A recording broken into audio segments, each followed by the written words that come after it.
Shalom, shalom. First, we give all praise and glory to the Heavenly Father, which is Yahweh, Bahashem, Yahweh Shah. Yahweh being the Heavenly Father, Yahweh Shah being the Son, who people unknowingly call him Jesus Christ. Lord willing, you're enduring, you're praying, you're fasting, you're giving alms, you're doing everything you need to do to make your calling intellectual sure in these last days. I want to give peace and blessing to whomsoever is watching this. I also want to give peace and blessing to whomsoever is not watching this. If they believe in the Most High God, Yahweh, they believe on his Son, Yahweh Shah, and they're keeping the commandments in truth and sincerity. Now, there's going to be a quick video real quick titled, "Is the law done away with and what is sin?" So really it's going to be what is sin and is the law done away with? Because when you start reading the Bible and things of that nature, you have to know these terminologies, sin, law, commandments, and things of that nature, so you don't be confused. So let's go to 1 John real quick. Let's go to 1 John chapter 5. So look, 1 John chapter 3 and verse 4 to see what is sin. Because a lot of people say sin is anything. Sin is something that's evil. Sin is what you come up with. But there's a biblical definition on what sin is. We're going to get into it right now. So this is book of 1 John, right? Bear with me. 1 John chapter 3 and verse 4. And it reads, "Whosoever committeth sin transgresseth also the law, for sin is the transgression." I'm sorry, Salakia, my bad. I'll read it one more time. 1 John chapter 3 and verse 4. "Whosoever committeth sin transgresseth also the law, for sin is the transgression of the law." So we have the biblical definition of what sin is. It's the transgression of the law. So when you do something against the law, let's say the law says you cannot shave your beard. If you shave your beard, that's sin. That's breaking the law. Let's say the law, Leviticus 11 verse 7 says you cannot eat pork. Guess what? If you eat pork, that's sin. That's you breaking the law. Again, sin is the transgression, the breaking the law, statute, commandments. Now, people may say, well, isn't the law done away with? Isn't the commandments done away with? If that's the case, that means nobody can sin, right? Yes, the Lord came with grace. He came with mercy. Just so if you do sin, guess what? He can forgive you. But you must still keep the commandments. Let's prove that.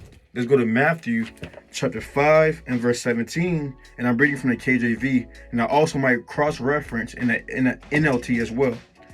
This is Matthew chapter 5 and verse 17. And it reads, "Think not that I am come to destroy the law or the prophets.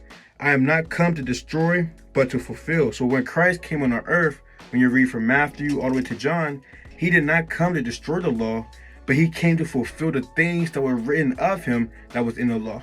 He didn't come to destroy it, right? The things, in Leviticus 11, Leviticus 19, Deuteronomy 14, and Exodus 20, and more Leviticus 18, those things were not destroyed. When Christ came on earth, he came to fulfill the things that was written about him, right? Let's keep going. This is Matthew chapter 5 and verse 18. And it reads, "For verily I say unto you, till heaven and earth pass, one jot or one tittle shall in no wise pass from the law, till all be fulfilled." So it says, hey, till heaven and earth pass, man. Till all things be fulfilled. Nothing's going to pass from the law. And as you can see, heaven and earth is still here. All things in the Bible has not been fulfilled. That means what? The commandments is still here. Yes, you can't eat pork. You must have a beard on your face. You must, of course, keep the 10 commandments in Exodus chapter 20. Having no other gods, making no graven images, not committing adultery, not stealing, right? Not coveting your neighbor's wife, man, right? Obeying your mother and your father. These things you must still do. Because why? The law is still here. Now let's read Matthew chapter 5 and verse 17. I'm gonna read verse 19 real quick. In the KJV, Matthew 5 and verse 19, it says, "Whosoever therefore shall break one of these least commandments, and shall teach men so, he shall be called the least in the kingdom of heaven. But whosoever shall do and teach them, the same shall be called great in the kingdom of heaven." You see that? So if you breaking these commandments and you telling people, yeah, man, the law's done away with, you can do whatever you want to do, guess what? You will be called the least in the kingdom of heaven. But if you do these commandments and teach people you must keep the commandments and of course the faith, guess what? You will be called great in the kingdom of heaven. Now let's read Matthew chapter 5 and verse 17 to verse 19 in the NLT. This is Matthew chapter 5 and verse 17 in the NLT, and it reads, "Don't misunderstand why I have come.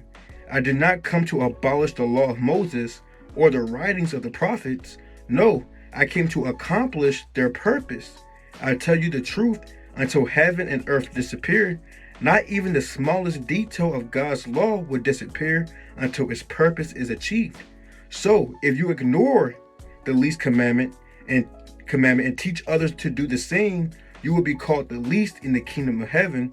But anyone who obeys God's laws and teaches them will be called great in the kingdom of heaven." You see that? So you must be keeping God's commandment. Now going back to the KJV, let's read the next verse, verse 20. It says, "For I say unto you, that except your righteousness shall exceed the righteousness of the scribes and Pharisees, you shall in no case enter into the kingdom of heaven." And we know the scribes and the Pharisees, they were over righteous men. They was in Moses' seat. They will always tell you about the law. You gotta do this, you gotta do that. They knew the law like the back of their hand. Let's go to Matthew chapter 23 and verse 1. Yeah, I want to make this short. I don't want to make it too long. But let's go to Matthew 23 and verse 1 to validate that. It says, "Except your righteousness exceed the Pharisees and the scribes, you're not going to enter into the kingdom of heaven." And let's see what the scribes and Pharisees were doing. It's Matthew chapter 23 and verse 1, and it reads, "Then spake Yahushua to the multitude and to his disciples, saying, the scribes and the Pharisees sit in Moses' seat." Now, when it says they sit in Moses' seat, what was Moses doing in the Old Testament? He was teaching the law. You can read Exodus 19, Exodus 20 about that, right? Verse 3, "All therefore whatsoever they bid you observe, that observe and do, but do not ye after their works, for they say and do not." So the Pharisees, they was always teaching the law. They tell you must do this, you must tithe, you must keep this commandment, you must do this on the Sabbath, you can't do this on the Sabbath. They was teaching the law. So in order for you to get the kingdom of heaven, you must be more righteous than the Pharisees by what? Keeping the commandment. Now what's righteousness? Righteousness is the keeping of the law, right? Let's go to, and that's the truth. Let's go to Psalms 119, right? Actually, no, let's go to Proverbs chapter 6. Or my bad, let's go to Deuteronomy 6 and verse 25. My bad, it's a lot. This is the book of Deuteronomy chapter 6. I need to get my other Bible, right? My bad, let me use this other Bible real quick. Let's go to Deuteronomy 6 and verse 25. And it reads, "And this shall be our righteousness if we observe to do all these commandments before the Lord our God, as he have commanded us." So when you hear anybody say they're righteous, this and the third, guess what? Your righteousness, of course, it comes by your faith, but it also comes by keeping the commandments. Abraham, he believed in God, and that was accounted to him for righteousness. But guess what? Works had to be done with him as well. He had to offer up Isaac. He had faith, but he also had works. He got himself circumcised. He had faith, but guess what? He also has works. You can't just believe, you must also keep the commandments to show your belief.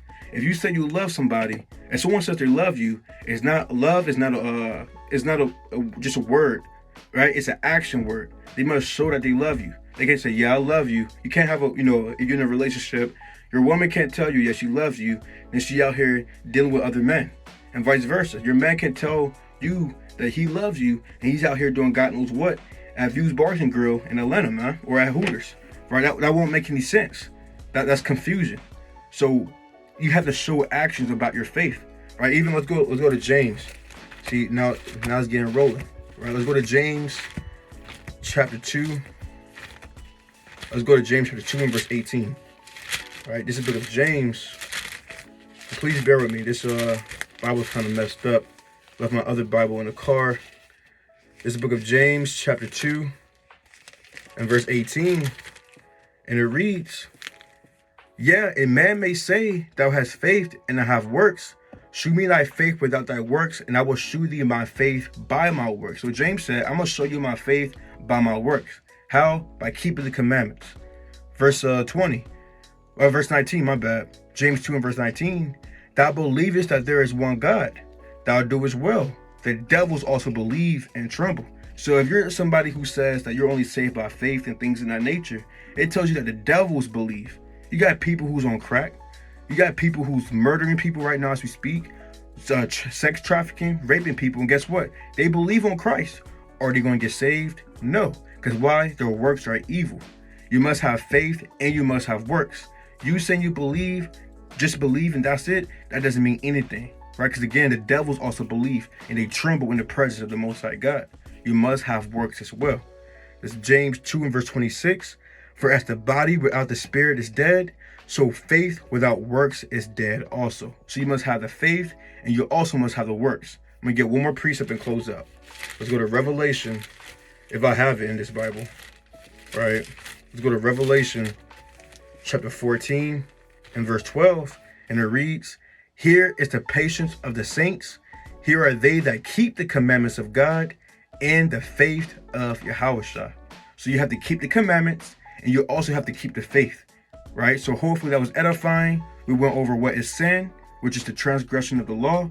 And we also went over, is the law done away with? Which the answer is no, you must still keep the commandments. Even John 14 verse 15 says in red letter, if you love me, keep my commandments. So Lord willing, that was edifying. I'm going to give all praises to Yahweh Bahashem Yahushua, Barak Yahweh, Barak Yahushua. Peace and blessings to whomsoever is watching this. Shalom.